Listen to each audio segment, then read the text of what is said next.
विश्व रक्तदाता दिवसको अवसरमा मानव अधिकार तथा शान्ति समाज चितवन शाखाले ब्लड डोनर सोसाइटीसँग मिलेर रक्तदान कार्यक्रम गरेको छ।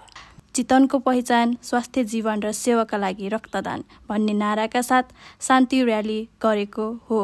रक्तदान जीवनदान हो, सुरक्षित रगतले जीवन बचाउँछ।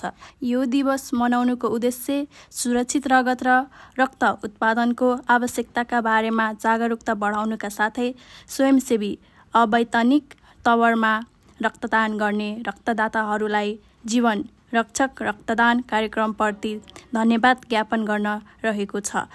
रक्तदान यस्तो पवित्र कर्म हो जुन सरल छ। जसले रक्तदान गर्छ उसले कसैको जीवन बचाइरहेको हुन्छ।